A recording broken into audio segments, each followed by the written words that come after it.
Assalamualaikum warahmatullahi wabarakatuh. Perkenalkan, nama saya Muhammad Safirdaus dari kelas 9D. Bagaimana kabar kalian semua? Semoga kalian semua baik-baik saja ya.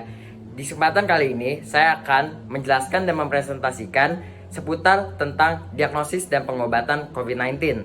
Pertama-tama kita akan membahas pengertian virus corona. Coronavirus adalah suatu kelompok virus yang dapat menyebabkan penyakit pada hewan atau manusia. Beberapa jenis coronavirus diketahui menyebabkan infeksi saluran nafas pada manusia, mulai dari batuk pilek hingga yang lebih serius, menurut WHO pada tahun 2020. Virus ini mengalami 3 mutasi yang menyebabkan pandemi. Yang pertama, Severe Acute Respiratory Syndrome atau SARS. Yang kedua, Middle East Respiratory Syndrome atau MERS. Dan yang terakhir adalah Coronavirus Disease 2019 atau COVID-19. Virus ini termasuk virus zoonosis, yang artinya virus yang tertular dari hewan ke manusia. Virus ini pertama kali ditemukan pada tahun 1960 dengan julukan Common Cold. Virus corona berasal dari bahasa Latin. Jika diartikan ke bahasa Indonesia yang berarti halo atau mahkota. Virus ini termasuk virus RNA yang berarti memiliki kecepatan mutasi 10 kali dibandingkan virus DNA. Virus yang menyebabkan flu biasa adalah OC43 dan 229E. Selanjutnya kita akan membahas tentang pengertian COVID-19. Coronavirus Disease 2019 atau COVID-19 merupakan penyakit yang disebabkan oleh Severe Acute Respiratory Syndrome Coronavirus 2 atau SARS-CoV-2. Virus tersebut merupakan virus jenis baru dari keluarga coronavirus SARS-CoV-2 diluarkan melalui kontak langsung dengan penderita. Virus ini ditemukan di kota Wuhan, Provinsi Hubei, Republik Rakyat Tiongkok. Pertama kali dilaporkan pada tanggal 31 Desember 2019 menurut Mareta Putri, AS Farm APT.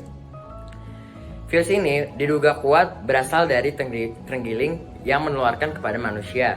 COVID-19 ini menyebar dengan cara droplet infection, dan pada tanggal 11 Maret 2020 WHO menetapkan bahwa hal ini menjadi pandemi global.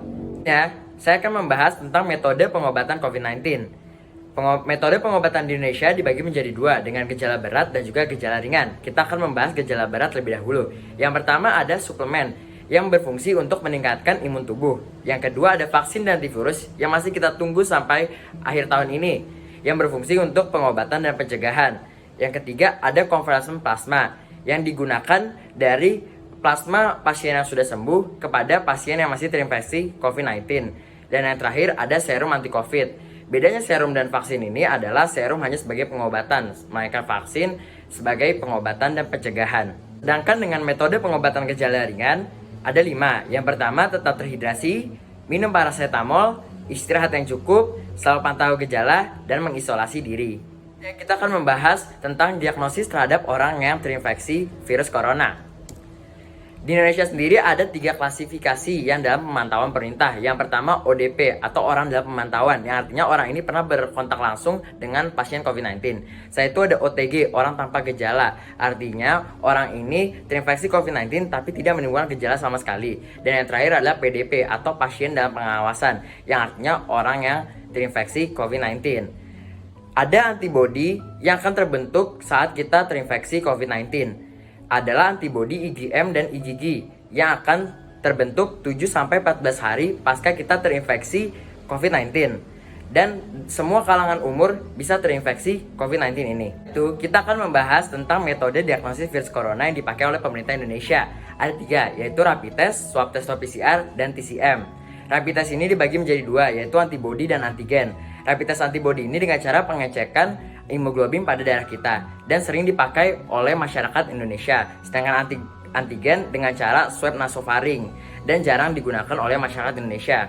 Waktu yang dibutuhkan untuk mengecek apakah terinfeksi atau tidak kurang dari 1 jam. Alat yang dibutuhkan adalah rapid diagnostic test dan sering terjadi false negatif. Dan rapid test ini hanya sebagai penglihatan awal saja.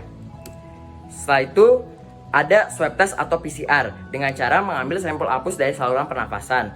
Waktu yang dibutuhkan 2 kali 24 jam sampai hasil keluar.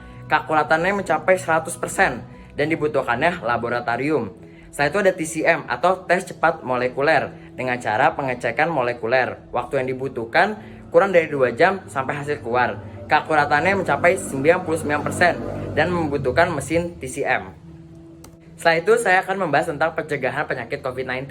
Ada 10 cara yang saya rekomendasikan. Yang pertama, mencuci tangan. Yang kedua, hindari sentuh wajah. Yang ketiga, etika ketika bersin dan batuk. Keempat, memakai masker. Kelima, hindari interaksi secara langsung. Keenam, hindari barang pribadi. Ketujuh, social distancing. Yang ke-8, selalu cuci bahan makanan. Yang ke-9, bersihkan perabot rumah. Dan yang terakhir adalah meningkatkan imun tubuh. Saya menyebarkan angket kepada siswa-siswa SMP Al Jakarta. Ada 7 pertanyaan yang saya lontarkan kepada mereka. Dan dapat saya simpulkan dari 7 pertanyaan tersebut, lebih dari 50% siswa SMP Al Jakarta sudah mengetahui tentang hal ini. Tetapi memang ada yang masih keliru dan belum tahu lebih dalam tentang hal tersebut. Jadi masih ada yang mereka belum ketahui. Pesan saya tadi bisa saya simpulkan adalah virus corona adalah keluarga besar dari virus yang dapat menyebabkan penyakit pada hewan dan manusia.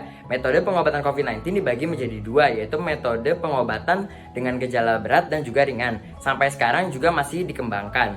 Metode untuk diagnosis ada beberapa macam yang digunakan, dari yang awalnya sebagai peringatan awal sampai yang pembuktian kita terinfeksi virus corona atau tidak. Banyak metode yang bisa dilakukan untuk membantu pencegahan COVID-19.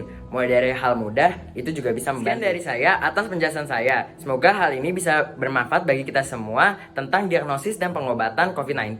Mohon maaf jika ada salah kata dan kesalahan pada penjelasan saya. Sekian dari saya. Wassalamualaikum warahmatullahi wabarakatuh.